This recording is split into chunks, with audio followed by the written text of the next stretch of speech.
Bonjour à toutes et à tous, Halima Markodja, directeur adjoint de la Chambre de commerce et d'industrie algéro-française. On va mettre le cap un peu plus au sud de la Bretagne, de la France, et on va parler de l'Algérie. Donc l'Algérie, c'est le plus grand pays d'Afrique, 10e au monde de par sa superficie. Un point important à prendre en considération, surtout si vous avez des partenaires en Algérie, la superficie de l'Algérie égale la superficie de 11 pays européens, du Portugal à la Hongrie, en passant par la France, l'Espagne, l'Italie, et ainsi de suite. L'Algérie, c'est 41 millions d'habitants, dont 50% en moins de 30 ans, une population très jeune, 15% de la population a plus de 60 ans. Donc on se retrouve de facto avec une pyramide démographique un peu complexe. Parce que là, automatiquement, nous avons 65% de la population qui ne produit pas malheureusement. Donc vous avez 35% de la population qui est active. Et si dans ces 35%, on applique un taux de chômage qui est aussi entre 9 et 10%, donc un pays à forte consommation et à forte croissance aussi. L'Algérie, c'est des réserves de change, important à le signaler, 100 milliards de dollars à fin 2017. C'est ce qui amortit le choc de la baisse des hydrocarbures. L'Algérie, c'est un pays d'hydrocarbures par excellence, pétrole et gaz ou pétrole. L'export des hydrocarbures représente 98% des recettes en devises. C'est un pays qui n'a pas de dette, on touche du bois, par rapport à d'autres pays, moins de 3 milliards de dollars de dette, et c'est un pays qui prête de l'argent aussi, que ce soit au FMI, 5 milliards de dollars, que ce soit à la BAD, à la Banque africaine de développement, qui finance d'autres projets dans d'autres pays d'Afrique du Nord ou d'Afrique australe. Une inflation à 4,5%, et c'est l'un des rares pays de la région à avoir une croissance stable de 3,5% chaque année.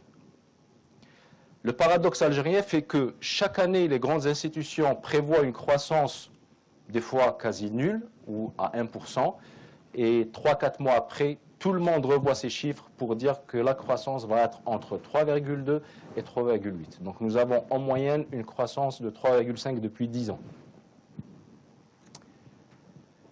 L'Algérie est classée numéro 1 en termes d'IDH, indice de développement humain en Afrique, très important. Organisé par le PNUD, le Programme des Nations Unies pour le développement, il se mesure par le PMB, l'accès aux soins, à l'éducation, à la qualité de vie et accès au logement. Contrairement à d'autres pays, il y a plus de propriétaires de logements en Algérie que de locataires. Le SMIC en Algérie est à 18 000 dinars, à peu près 144 euros, et le salaire moyen, 50 000 dinars, 400 euros. Pour avoir un ordre d'idée, 1 euro est égal à 135 dinars. Qu'est-ce qu'on peut faire avec 1 euro, par exemple, en Algérie? On peut avoir 4 litres d'essence. L'essence, il est à 30 centimes d'euros le litre. Juste pour vous donner un exemple. Les investissements directs étrangers français s'élèvent à 2 milliards de dollars. Donc nous avons un stock de 2 milliards de dollars avec des investissements annuels qui s'élèvent à 200 millions de dollars. Et on verra tout à l'heure les entreprises françaises qui investissent en Algérie. Un peu une cartographie, on va dire, des secteurs avec les grandes villes. Parce que l'Algérie, ce n'est pas uniquement Alger. Beaucoup d'autres régions se développent et se développent rapidement, plus qu'Alger. Vous avez par exemple à l'ouest tout ce qui est secteur de l'automobile et de l'électronique. Ici, vous avez Renault qui est installé, Peugeot, Volkswagen et Hyundai. Tout à fait à l'est, c'est un secteur qui draine beaucoup d'entreprises dans l'élevage et l'agriculture, dans le bassin, donc Sokaras, Taref, Galma et Annaba. De l'agriculture aussi dans le centre et de l'agro-industrie du côté de Béjaïa. Et après, tout ça dans le sud, ça reste des hydrocarbures. Alors, juste revenir à ce que je disais tout à l'heure par rapport à la superficie de l'Algérie, pour comprendre aussi, on va dire, l'avantage et l'inconvénient. Si vous prenez la carte de la France, on va la mettre ici. Tout ça, ça va être la France. Taman Rasset, qui fait à peu près 580 000 km². Comparatif. Pour comprendre où nous allons, il faut comprendre d'où on vient. Et si on fait un comparatif de l'Algérie entre 1997 et 2017, on pourra mesurer, on va dire, l'évolution du pays. En 1997, l'Algérie avait un peu plus de 33 milliards de dollars de dette, alors qu'aujourd'hui, elle ne s'élève à même pas 3 milliards de dollars. La réserve de change de l'Algérie était pratiquement quasi nulle, les 2 milliards de dollars contre 100 milliards de dollars aujourd'hui. Les importations aussi, qui sont un levier de croissance. Le taux de croissance, on va dire, qui a baissé un peu, mais qui reste relativement stable. Le PIB, en 1997, qui était à 49 milliards de dollars, aujourd'hui, il est à 168 milliards de dollars. Et la situation sécuritaire, qui, en 1997, était critique, où la Libye, l'Irak et la Syrie, c'est de la mimolette par rapport à ce que c'était en Algérie. Et aujourd'hui, c'est une situation normale. Baisse des revenus des hydrocarbures, donc baisse de la dépense publique, baisse des importations. En 2016, l'Algérie avait importé pour un peu plus de 46 milliards de dollars. Cette année, 45 milliards de dollars. Avec toutes, on va dire, les mesures qui ont été prises, l'importation n'a été réduite que de 1 milliard de dollars.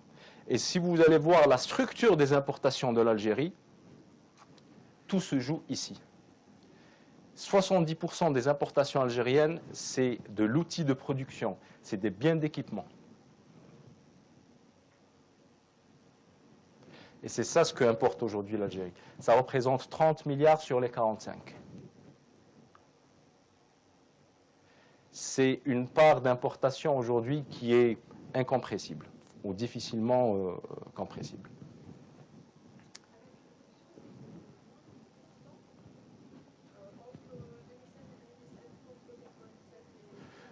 Non, entre 2016 et 2017.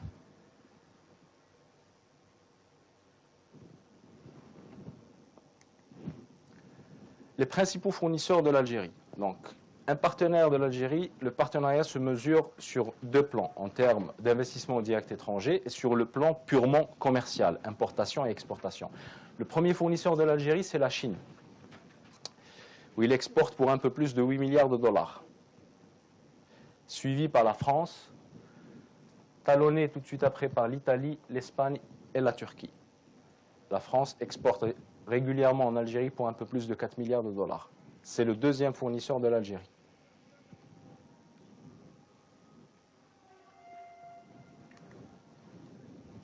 Et si on étudie ce que importe l'Algérie de 5 pays différents, vous allez remarquer que pratiquement on va retrouver les mêmes postes d'importation.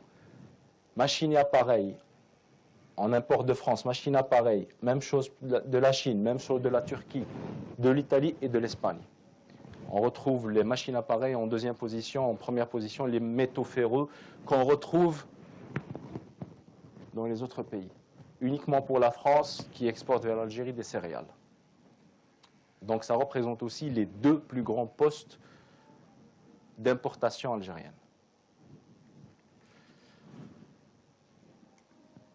Les principaux clients, la France, c'est le deuxième fournisseur de l'Algérie, mais c'est aussi son deuxième client. Il y a un partenariat équilibré entre l'Algérie et la France. Ça, c'est un partenaire. Donc, nous allons retrouver toujours l'Italie, France, Espagne, les États-Unis et le Brésil. Et bien entendu, les exportations algériennes, c'est 98% des hydrocarbures, du gaz et du pétrole. Les exportations hors hydrocarbures ne dépassent pas les 2 milliards de dollars. Les entreprises françaises en Algérie, vous en avez 500. On retrouve pratiquement toutes les entreprises du CAC 40 qui sont présentes en Algérie. Et puis, vous avez plusieurs PME. 30 000 Français qui vivent en Algérie et qui travaillent. Donc, ce que je disais tout à l'heure, la baisse du prix du pétrole, 100 dollars lorsqu'il était vraiment au summum de son art, 110 dollars plutôt, et aujourd'hui on est à 70 dollars. Les lois de finances algériennes sont calculées par rapport à un baril de pétrole de 50 dollars. Donc tout l'enjeu est là. Il ne faut pas que le pétrole baisse moins de 50 $. Et c'est déjà arrivé. Il a baissé jusqu'à 27 $ en janvier 2016.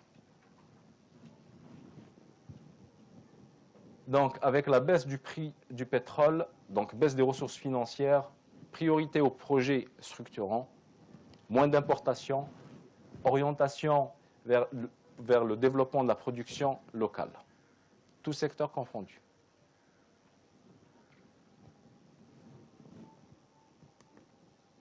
Les secteurs d'activité à fort potentiel, on retrouve toujours les mêmes secteurs où il y a un réel besoin.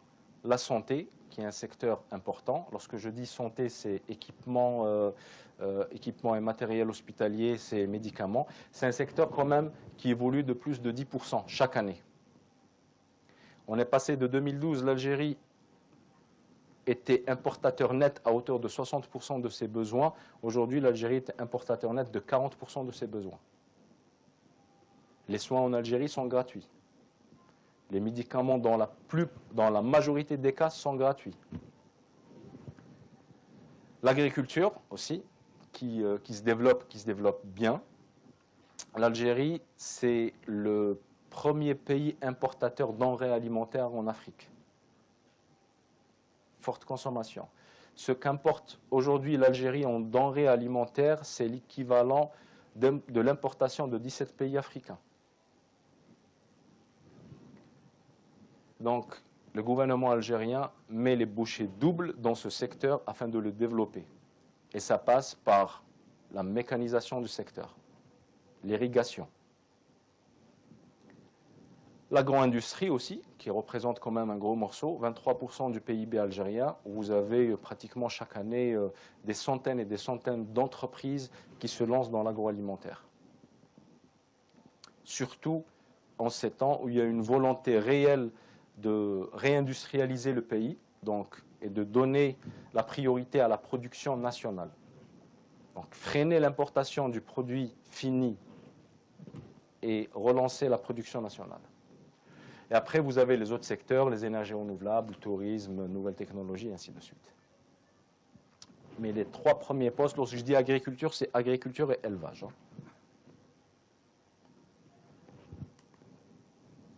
Bon.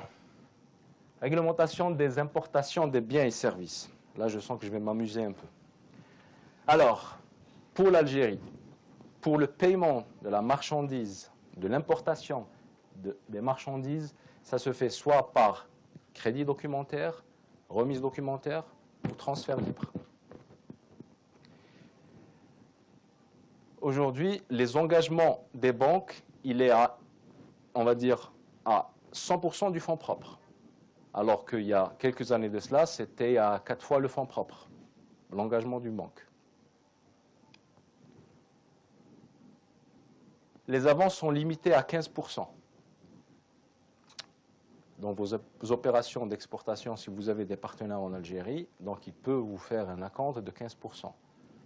Possible de faire plus, mais pour cela, il lui faut un accord de la Banque d'Algérie. Et pour avoir un accord de la Banque d'Algérie, donc il doit constituer un dossier plus grand que vous et que moi.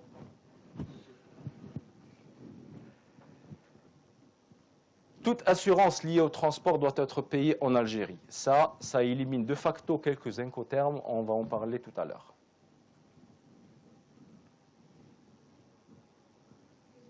Oui.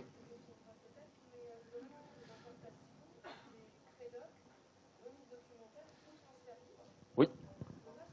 Bien sûr. Le transfert libre, il doit être, vous avez un différé de règlement maximum à 59 jours. Maximum différé à 59 jours. Oui, mais j'avais l'impression que jusque-là, la législation financière nous imposait le crédoc ou la remise documentaire et qu'on n'avait pas d'autre choix que ces deux alternatives. Non, au départ, le transfert libre était utilisé comme moyen de payer ses importations. Par exemple, la loi de finances 2009, il y avait le crédit documentaire et le transfert libre lorsqu'on importait des intrants qui entraient dans un processus de production. Ou par exemple, lorsque le montant de l'importation ne dépassait pas les 1 000 euros. D'accord, donc là c'est global en fait. Voilà. Dans le détail, on pourrait n'avoir que le choix de faire du crédoc ou de la remise documentaire. Effectivement. D'accord, merci. Oui, Le règlement différé maximum 59 jours. Oui. C'est-à-dire que quand on me propose, si on me propose 60 jours, c'est pas bon. Oui. J'aimerais faire la correction. Voilà, effectivement. Mais règlement de différé autorisé, maximum 59 jours. Donc à 60 jours, il faudra revoir les termes de votre contrat. Parfait, ok. Pour revenir au transfert libre ou l'open count, ça n'a jamais été, on va dire, prohibé, le transfert libre. On pouvait le faire même en 2009, en 2010, en 2011, en 2012, mais il y avait certains critères. Lorsqu'on importait des intrants qui entraient dans un processus de production, on l'importait via transfert libre. Je vous donne un exemple. Le Air Algérie devait importer de la pièce de rechange. La pièce de rechange coûtait 300 €. On n'allait pas faire un crédit documentaire pour 300 €. Donc c'était un transfert libre directement.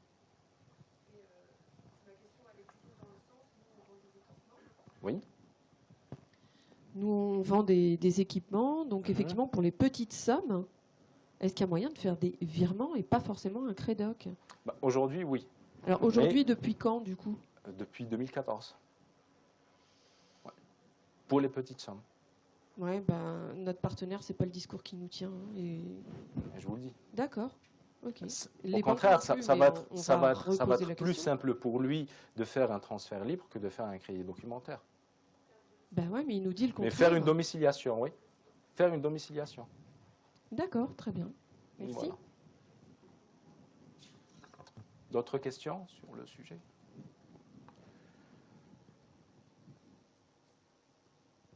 Donc, toute importation de biens ou de services doit être préalablement domiciliée dans une banque en Algérie. L'article 29. Depuis peu, il y a eu la réintroduction de l'importation pour les produits destinés à la revente en état. En plus de cela, une provision du compte à hauteur de 120% préalablement 30 jours avant expédition de la marchandise. Qui veut dire, vous avez un distributeur, un revendeur, pour importer votre produit, donc il doit domicilier l'opération. 2, provisionner le montant de l'importation à hauteur de 120%. Minimum 30 jours avant l'expédition de la marchandise. Ça élimine de facto tous les charlatans qui aujourd'hui importaient de l'équipement. Demain, il va importer des punaises et le troisième jour, il va importer des stylos. Ça ne va laisser que les gens qui ont les reins solides et qui sont dans le domaine.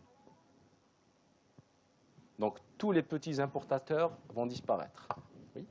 Bonjour. Et jusqu'à quand est bloquée cette provision?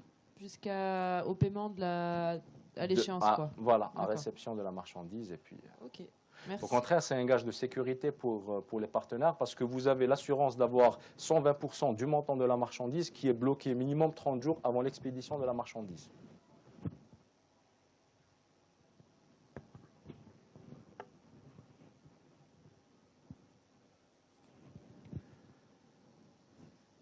Donc, la domiciliation de cette provision, donc, ça va être soit par un dépôt à terme au niveau de la banque, soit par affectation d'une ligne de crédit. Donc, les 120%. Oui. Au niveau de sa banque. Et bien sûr, il va payer donc les 0,4 ou les 0,6% de fees, de charges. C'est valable quelles que soient les conditions, qu'on soit en REMDOC ou en LC? Oui. Ou lettre de crédit, ouais. Ouais. Mais là, je parle surtout pour tout ce qui est importation et revente en état. Oui, mais nous, on a de la revente en l'état par LC, par lettre de crédit. Donc là, il a aussi 120% de son bien sûr, montant, bien sûr.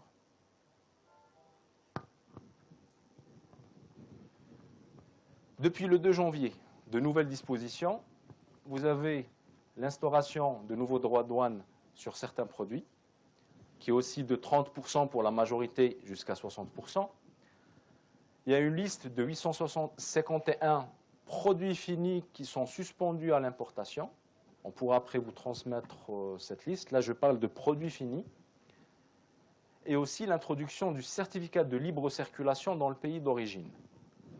le certificat de libre circulation, je vais vous montrer juste un petit exemplaire.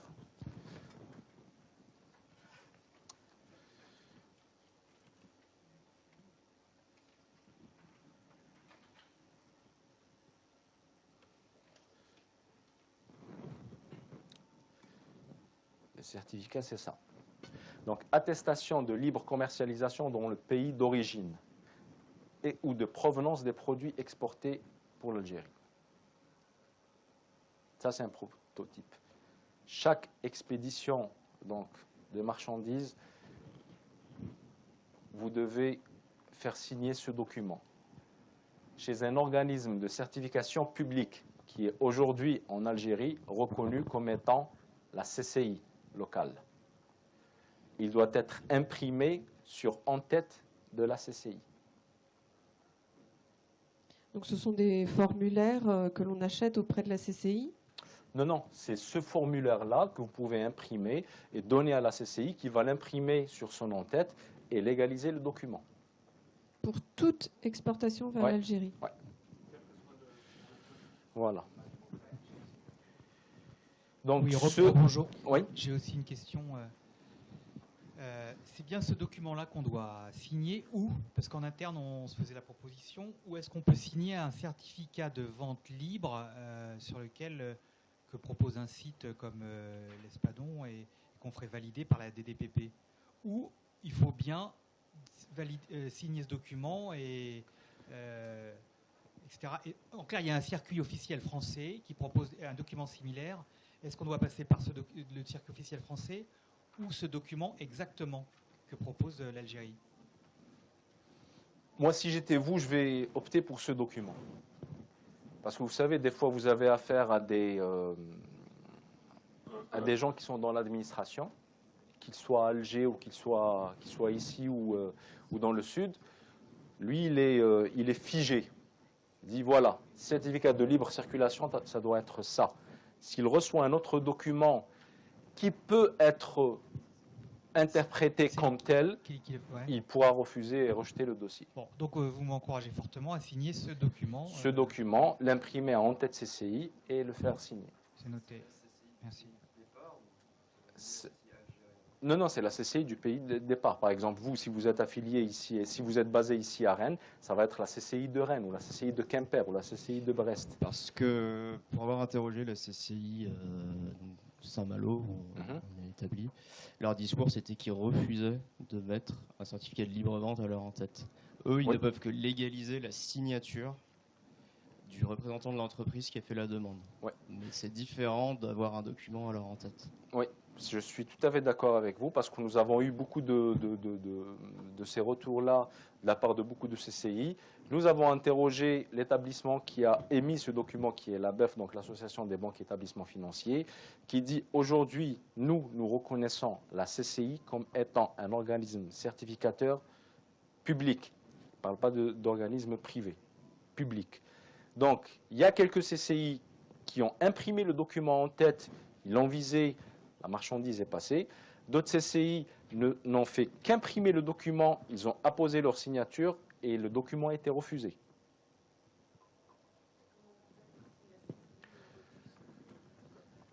Aujourd'hui, il y a une réflexion qui est lancée autour de CCI pour demander aux CCI d'accepter ce document parce que c'est un document qui va être utilisé à l'international, pas ici en France.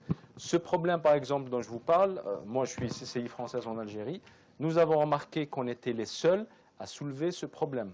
Vous prenez l'exemple des Italiens ou des Espagnols, ils n'ont trouvé aucun moyen. Les Italiens font viser ça par l'équivalent de la CCI qui est l'ICE, les Chinois aussi, les Espagnols aussi. Donc on demande aux CCI quand même de viser le document, de l'imprimer à son en-tête, parce que la réglementation aujourd'hui, c'est ça. Et le discours était clair. Lorsqu'on a fait une réunion, c'est nous reconnaissons les CCI comme organisme de certification du document.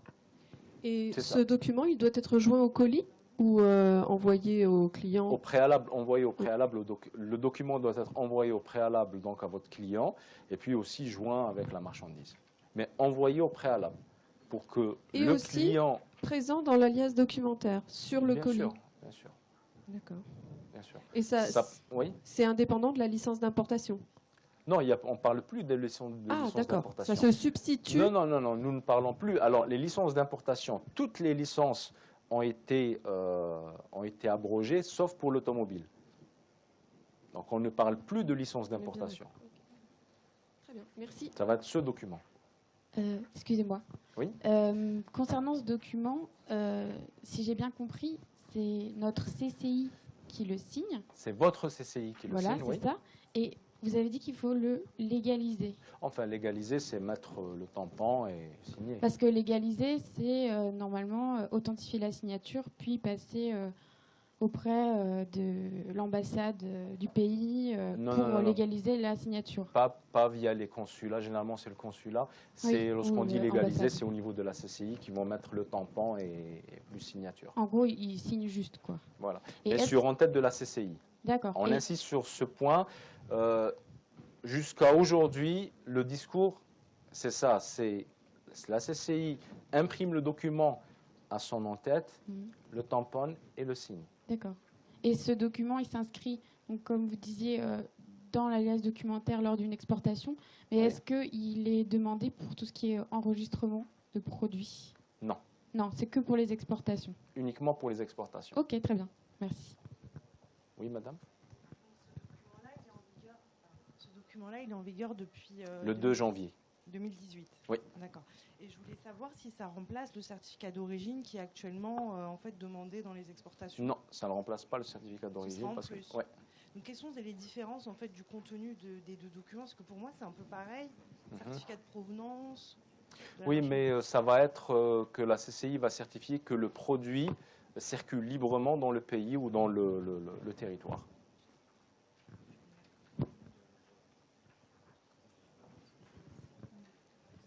Nous fournissons des ingrédients de différents pays, et notamment de l'Australie. Oui. Nous sommes exportateurs de Bretagne. Oui.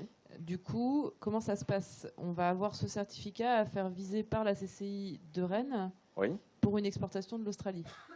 Pour une exportation de d'un produit australien, par exemple. D'un produit australien, mais l'exportation par d'où? D'ici de France ou d'Australie? D'Australie. D'Australie vers l'Algérie? Oui. Bonne question. Pas simple, hein? Ouais, bonne question. Je reviendrai vers vous. Ouais, non, mais je reviendrai vers vous. Sincèrement, j'ai pas de réponse par rapport à cela, mais volontiers, on reviendra vers vous. On interrogera nos partenaires et on reviendra vers vous. Merci. Merci. Il est téléchargeable sur le site du ministère du Commerce. Si on veut faire de l'administratif, sinon on pourra vous l'envoyer, aucun souci. En tous les cas, ce document est sur la plateforme, va être mis sur la plateforme de BCI. Je parle sous le contrôle de Cindy et vous pouvez le télécharger directement. On demandera ce qu'il soit mis sur BCI Info et vous pourrez le télécharger.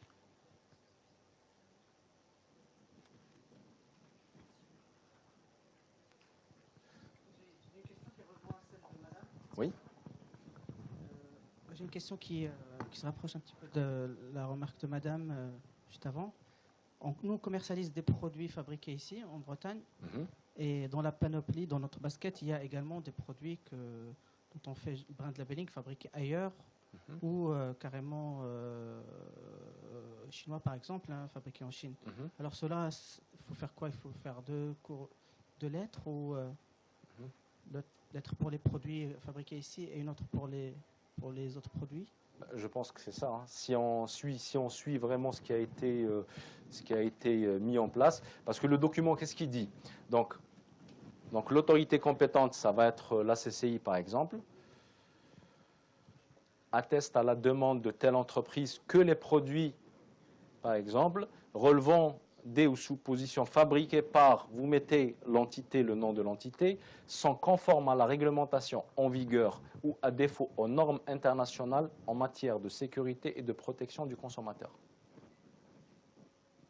Alors, tous les produits annexes à nos produits, qui viennent effectivement de Chine, etc., type câble, parafoudre, enfin des produits comme ça, on les extrait de cette attestation?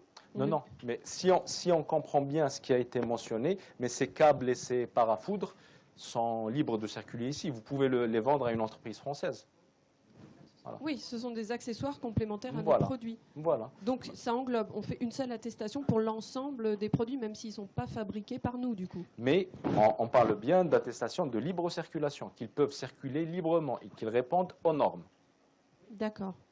Mais c'est marqué fabriqué par. Oui, par l'entreprise, vous mettez le nom de l'entreprise. Oui, mais si cette entreprise elle est chinoise? Ben, elle est chinoise. Donc je ne peux pas faire qu'une attestation alors. Aujourd'hui, le plus grand problème qu'il y a, c'est qu'il y a des entreprises qui fabriquent pour le pays. On a rencontré des entreprises françaises qui son produit n'est pas vendu ici.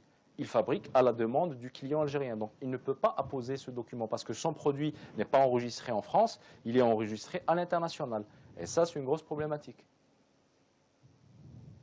D'accord. Merci. Merci. Donc, à aujourd'hui, les informations que nous avons, c'est ça. Et nous avons beau revenir vers la BEF, hein, donc, qui est donc l'association des banques et établissements financiers qui émane du ministère des Finances et aussi, on va dire, du ministère du Commerce qui donne aussi les instructions. C'est ce document doit être validé, signé par la CCI, sous en tête de la CCI.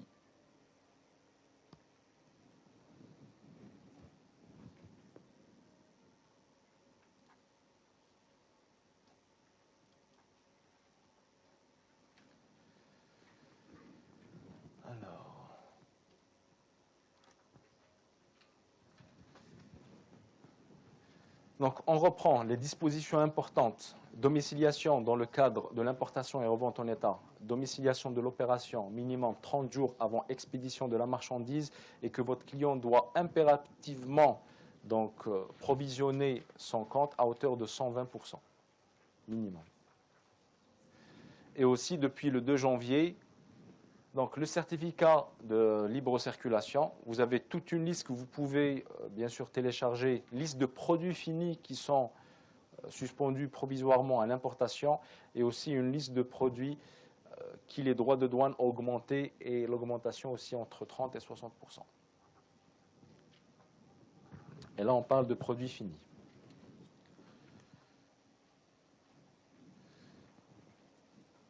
Réglementation des importations des services. Ceux qui sont concernés, bien sûr, c'est toutes les personnes morales qui ont une activité de production de biens ou de services. Les importations de services destinées à la revente en état qui ne sont pas liées aux activités de production. Et dans le cadre de l'importation du service, un point important à prendre en considération, si vous avez par exemple votre partenaire algérien qui vous fait appel pour la mise en marche d'une machine, pour une formation, donc ça va être une importation d'un service, c'est qu'il y a dans la réglementation algérienne une retenue à la source à hauteur de 24%. Donc demain, lorsque vous allez faire votre offre, votre prix, discutez avec votre partenaire pour intégrer ces 24% à l'intérieur.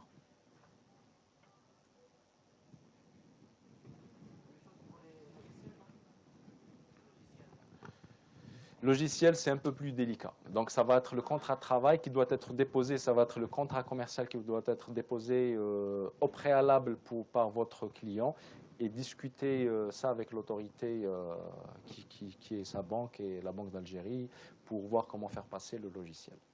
Il n'y a pas de règle, c'est cas par cas. Voilà.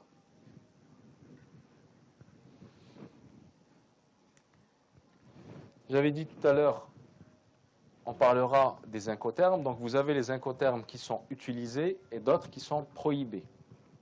Tous les incoterms qui ont une assurance, CIF et DDU, sont prohibés. Donc, soit par FOB, CFR, CPT. Un point aussi important, formaliser les dossiers de dédouanement. Très, très important. Je ne vous l'apprends pas, vous travaillez déjà avec des opérateurs algériens, le formalisme est super important. Bien sûr, dans la présentation de la facture, mentionnez le numéro d'identifiant fiscal, indiquez l'origine du pays par produit et l'étiquetage en arabe. l'étiquetage doit être fait sur l'unité de vente, pas sur la palette ou le conteneur, par l'unité de vente.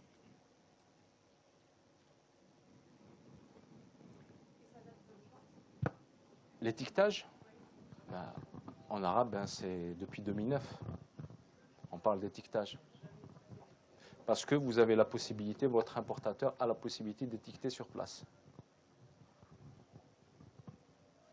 Et, excusez-moi, même dans le cas du B2B, pardon? Même en B2B, quand on vend pour des professionnels, on doit faire l'étiquetage en unité de vente? Oui. Lorsqu'il y a une importation, l'étiquetage doit être apporté. Donc l'étiquetage en arabe plus une langue facultative qui est généralement le français. Oui.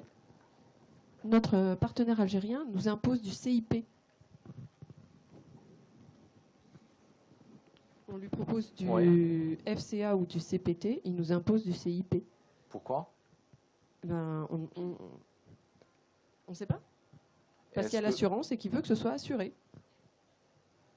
Lorsque vous dites CIP, c'est l'ex-work, c'est ça? Non, CIP, c'est la même chose que le CPT plus l'assurance. Et vous dites justement que sont prohibés tous ceux qui contiennent une assurance, et nous, ils nous imposent du CIP, donc on fait du CIP depuis toujours avec notre partenaire. C'est bizarre. Parce que les incoterms aujourd'hui autorisés, c'est ceux qui ne comportent pas l'assurance, parce que l'assurance doit être payable uniquement en Algérie, à partir de l'Algérie. Sauf le cas, il y a un cas exceptionnel de l'ex-work. Mais à part ça, normalement, il n'y a pas. Est-ce que d'autres partenaires utilisent ce genre d'incoterms?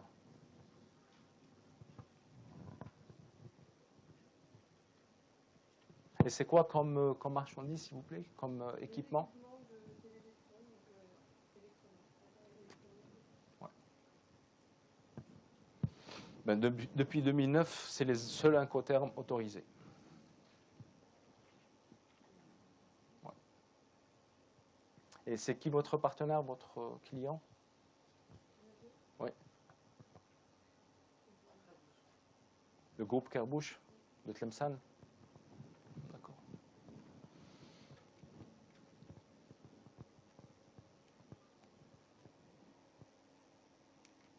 Bien sûr, point super important aussi, le cachet humide à apporter dans la facture. Très important. Ouais. Conditions de paiement, bien sûr, on retrouve lettre de crédit, remise documentaire et transfert libre.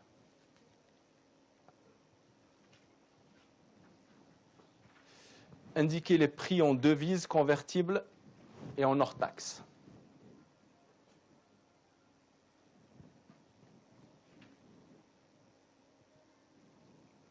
C'est bon pour ce point?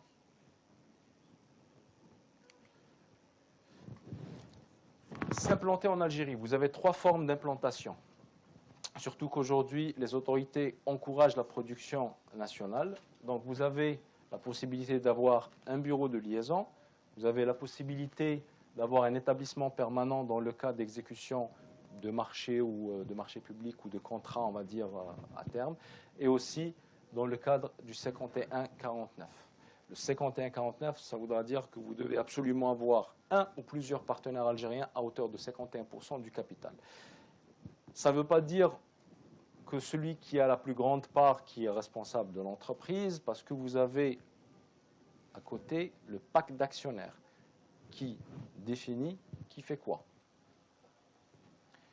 Vous pouvez être propriétaire à hauteur de 49% et avoir 2 partenaires algériens, un à 26 et l'autre à 25.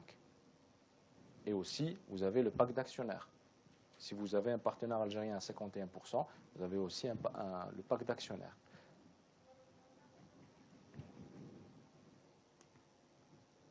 Transfert de dividendes, donc on avait dit tout à l'heure, ils sont destinés exclusivement aux entreprises de production de biens et de services. Les entreprises qui importent et revendent en état n'ont pas le droit de transférer des dividendes parce qu'ils prennent leur marge au départ.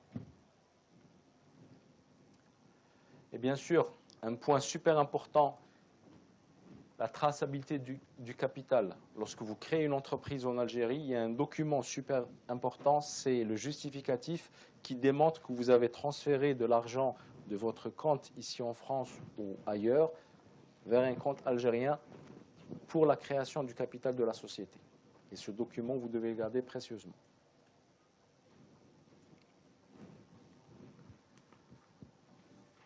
Peut-être ça pourrait vous intéresser, c'est quelques événements que nous organisons, que ce soit avec l'ambassade de France ou avec d'autres entités. Nous avons un très grand événement organisé par la Sonatrach, qui est la plus grande entreprise publique et plus grande entreprise en Afrique, du 16 au 19 avril à Oran. Ça concerne les énergies renouvelables. La troisième rencontre algéro-française de l'agriculture et de l'élevage. Chaque année, nous avons entre 20 et 25 entreprises françaises participantes. C'est des rendez-vous B2B entre opérateurs français et opérateurs algériens. Cette année, ça va être à l'est, plus exactement à Naba, là où il y a le plus grand bassin laitier et agricole. Une mission collective autour de la sous-traitance automobile pour rencontrer les opérateurs qui sont sur place et qui produisent de l'automobile. La pêche et l'aquaculture, troisième rencontre algéro-française aussi de la pêche et de l'aquaculture, ça va être à Alger cette année. En 2017, c'était à Oran. Et une mission collective autour de la sûreté, sécurité, cybersécurité le 4 et 5 décembre à Alger.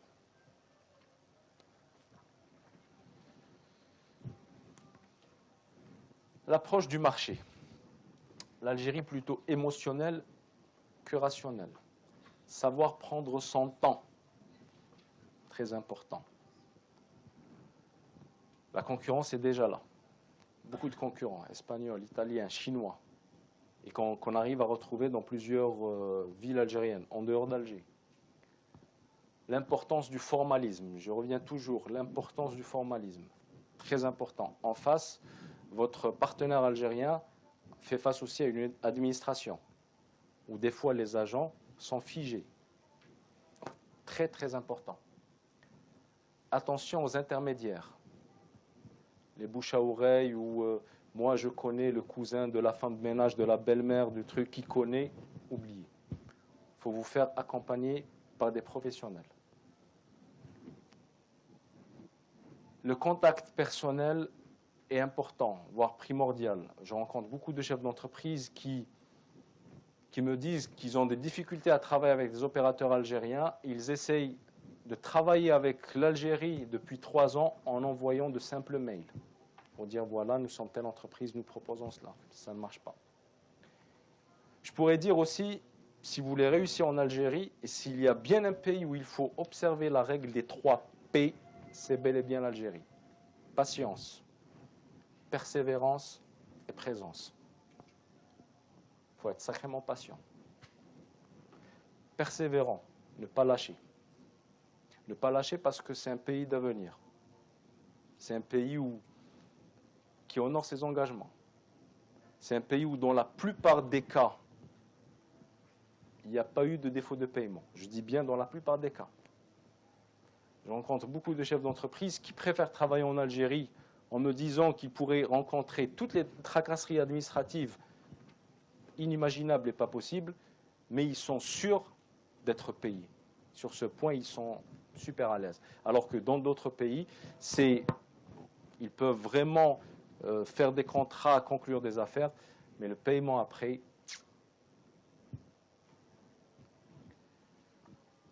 et aussi surtout par rapport à ce qui a été mis en place, lorsque votre partenaire est obligé de domicilier son opération et provisionner son compte à hauteur de 120% de la marchandise, c'est un gage de solvabilité important quand même.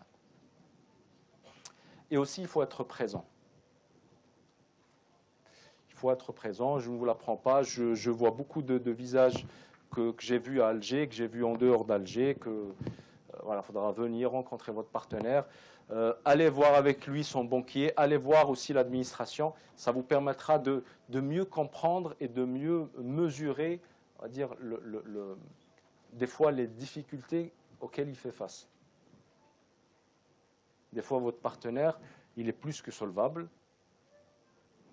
Puis, il y a une certaine tracasserie administrative, vous envoyez un document où le cachet humide n'est pas lisible, voilà, ça arrive. Et aussi le relationnel, car le relationnel développe le réseau construit la confiance et la confiance apporte les affaires.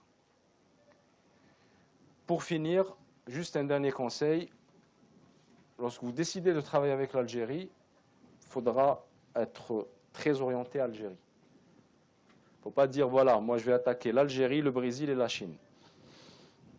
Ça va être un peu compliqué. C'est mettre, on va dire, mettre le pays pas sous l'œil de Moscou, mais on va dire en priorité des priorités, et puis allez-y. Commencez petit, voire grand, mais surtout allez vite. Je vous remercie de votre attention. Je suis là pour les questions-réponses.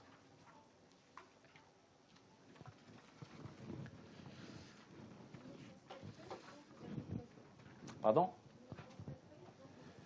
Bien sûr, on pourra, donc en tous les cas, c'est sur le bureau de PCI, donc ce que vous pouvez le mettre sur BCI Info, ils pourront le télécharger directement. Oui, madame.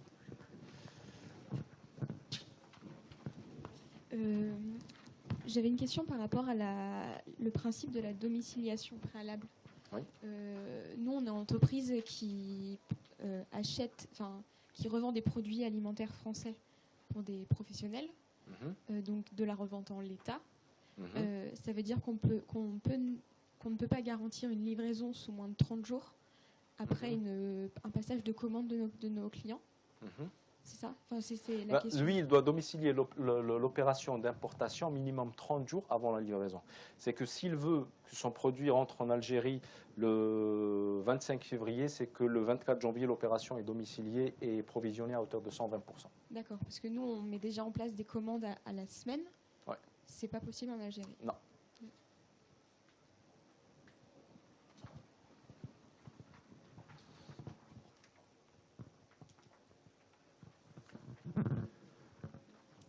Bonjour. J'avais une question par rapport à la domiciliation également et la possibilité de mettre en place un acompte de paiement. Est-ce que cet acompte doit figurer sur la facture définitive? Non, pas sur la facture définitive. L'acompte doit figurer sur le contrat de vente. Donc vous recevez les 15% et après, lorsque vous mettez le prix total, vous n'allez pas le dissocier, on va dire, à la fin dans la facture. Il doit être introduit dans le prix total de la marchandise. Voilà. Mais il doit figurer au préalable pour qu'il puisse... voilà. On n'a pas parlé des dérogations sanitaires. Je ne sais pas si vous êtes au fait de ça aussi, sur la partie dérogation sanitaire. Non. Non, Sincèrement, non. Mais on peut recevoir vos demandes par mail ou par boîte en commerce. Il semblerait qu'il y ait un contrôle des prix sur les dérogations. Lorsque vous dites contrôle des prix par rapport... Il y a un droit de regard. Il semblerait qu'il y ait eu des cas, je pense, de surfacturation, j'imagine, de la part d'opérateurs à l'importation. Et du coup, il y a des dérogations qui sont bloquées sur... Enfin, nous, on a des dérogations qui sont bloquées. Enfin, je pourrais vous en parler à part, effectivement. Ok. Très bien. Merci. Oui, bien sûr. Alors, juste une question par rapport au paiement, c'est souvent ce qui nous interpelle. En cas de crédit documentaire ou de remise documentaire, j'avais souvenir que les banques en Algérie devaient vérifier en fait que la marchandise était bien entrée sur le territoire algérien à travers un fichier qui devait être tenu par les douanes ou un organisme public. Sur le transfert libre, est-ce que c'est aussi le cas? Alors sur le transfert libre, non.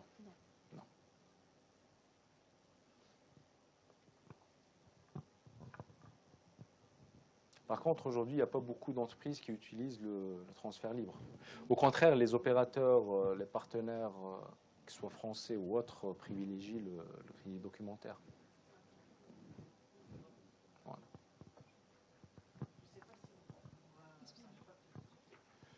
J'ai peut-être pas fait attention. Est-ce que vous avez parlé des prévisions d'importation sur 2018? Non, on n'a pas parlé de prévisions d'importation sur 2018. Alors, il y a eu liste donc j'en ai parlé tout à l'heure, c'est la liste de 851 produits finis qui ont été mis en place. Mais par rapport ce qui a été fait en 2017 avec toutes les licences d'importation qui n'ont pas permis de réduire beaucoup les importations, donc ils se sont dit on enlève les licences, on laisse les gens importer, on met un certain nombre de mécanismes et puis on verra, on va contrôler ça par rapport à la baisse ou à l'augmentation du prix du pétrole. Donc il n'y a pas une estimation en chiffres? Non. En milliards? Non, parce que l'estimation en 2017, c'était prévu que l'Algérie importe pour 30 milliards de dollars. Alors que c'est 45 milliards de dollars. Vous avez des importations aujourd'hui, dans certains cas, qui sont incompressibles. Lorsque vous importez de l'équipement pour l'outil de production, l'équipement, vous ne le fabriquez pas sur place, donc vous êtes obligé de l'importer. Et maintenant, financement par planche habillée, oui. Ne nous impacte pas en tant qu'exportateur. C'est plus l'importateur le financement non conventionnel aujourd'hui, c'est un mécanisme qui a été mis en place pour se substituer, on va dire, au déficit de la balance des paiements qui est aujourd'hui de 20 milliards de dollars chaque année. C'est uniquement ça, mais autant qu'exportateur, ça ne va pas vous impacter. On est protégé par le taux de change, par les différents modes de règlement. On est protégé par... Voilà. Et aussi, il y a le taux de risque de change qui va être mis en place, parce qu'on s'est aperçu qu'avec la dévaluation du dinar, c'est tout à fait normal, hein, lorsqu'on imprime plus de billets, donc le dinar perd un peu de sa valeur, et ça crée de l'inflation. Et on a vu que certains opérateurs, entre le moment de domicilier son opération à 30 jours et le moment de recevoir la marchandise, la dévaluation a fait que le prix a augmenté. Donc il va y avoir un taux de couverture de risque de change qui sera mis en place pour pouvoir déjà l'importateur faire des prévisions sur 3 mois, 4 mois ou 1 mois. Voilà. Mais le financement non conventionnel a été préféré au financement et à l'endettement extérieur.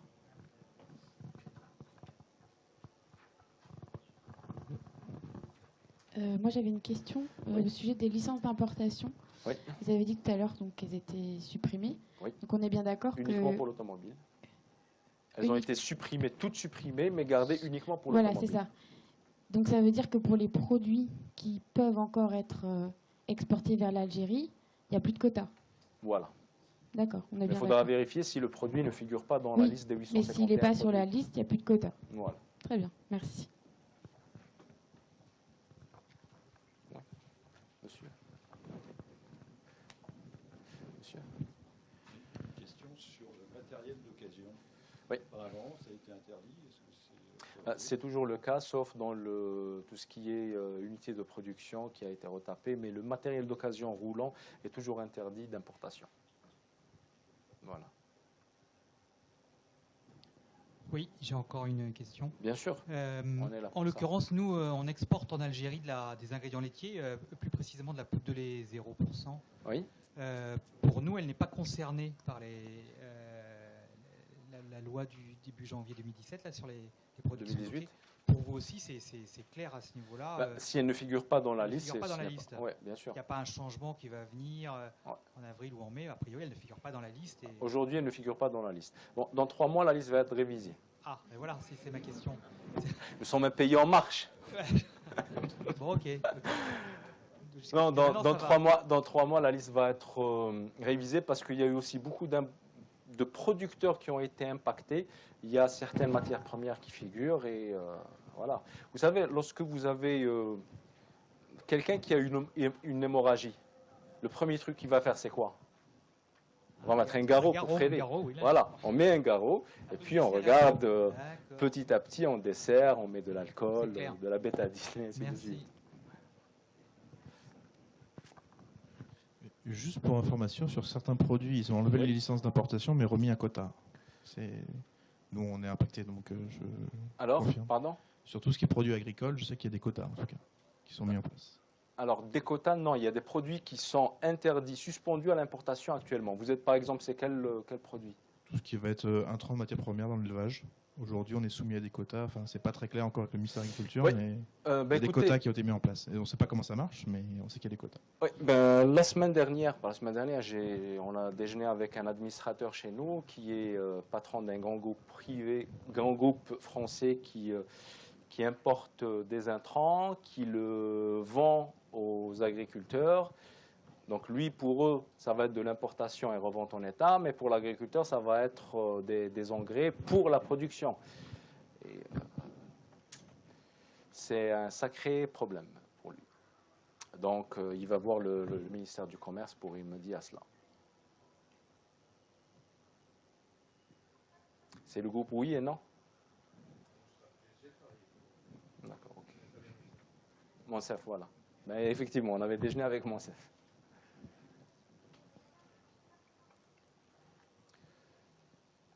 D'autres questions?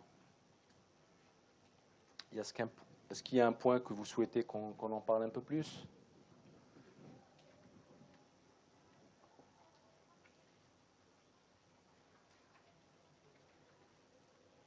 Oui, bien sûr. Excusez-moi, vous avez dit tout à l'heure transfert libre, donc paiement par virement. C'est 1 000 € maximum? Alors, non. 1 000 €, c'est lorsque ça a été mis en place en 2009. 1 000 € maximum, l'open account, c'était lorsqu'on importait un intrant ou un truc ou une pièce de rechange, c'était 1 000 €. Aujourd'hui, c'est possible de faire un transfert libre. Quel que soit le montant. Voilà, mais il faudra que votre client ou votre partenaire accepte et que vous aussi, vous allez accepter. Vous allez rencontrer un partenaire algérien qui va vous faire une commande à 2 millions d'euros. Vous ne le connaissez pas. Vous allez faire quoi? Il va vous proposer un transfert libre. Non, moi je cherche une solution pour les commandes de petits montants. Voilà, pour les petits montants, alors vous pouvez envoyer, je vous dis que depuis 2009, c'était possible si le montant ne dépassait pas les 1 000 €. Okay. 300 €, 400 €, c'est transfert libre. Hein.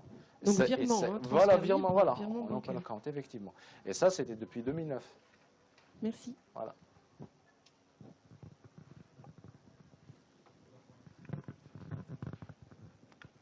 Excusez-moi, à l'attestation de libre commercialisation. Oui. On m'a fourni, avant que je vienne vous voir à cette réunion-là, 2 documents, mais qui étaient similaires. Il y en a un qui démarre par un prototype, l'autorité compétente.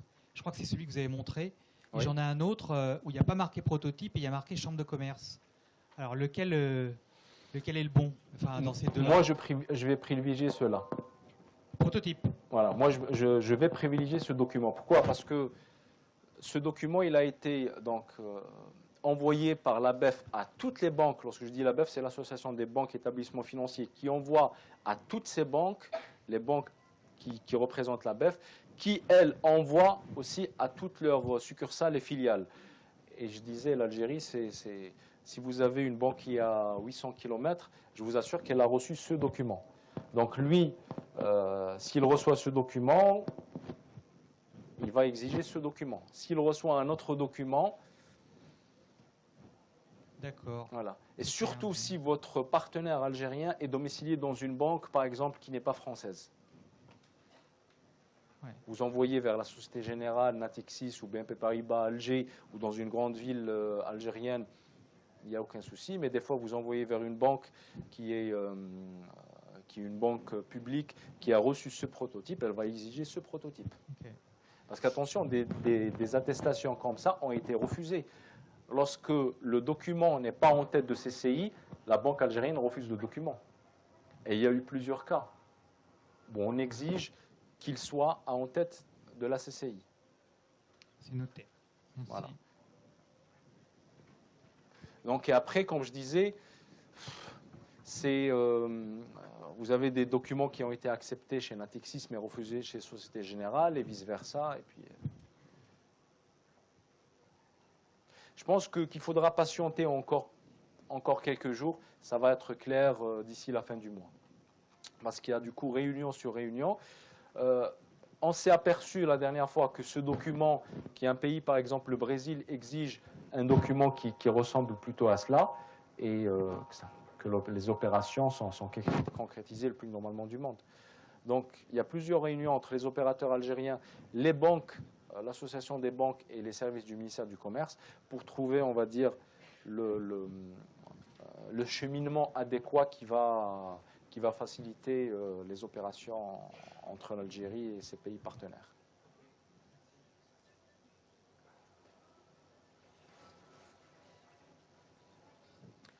Provimi, une question?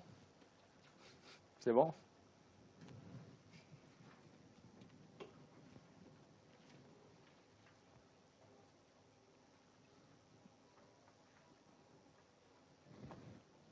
Écoutez, si c'est bon pour moi aussi.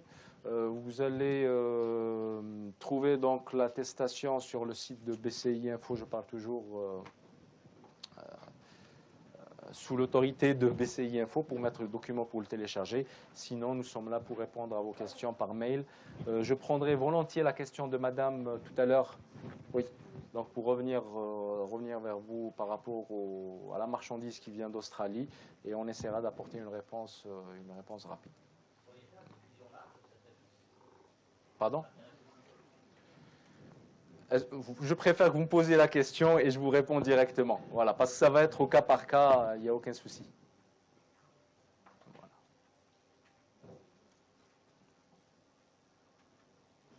Je vous remercie encore une fois et bon courage.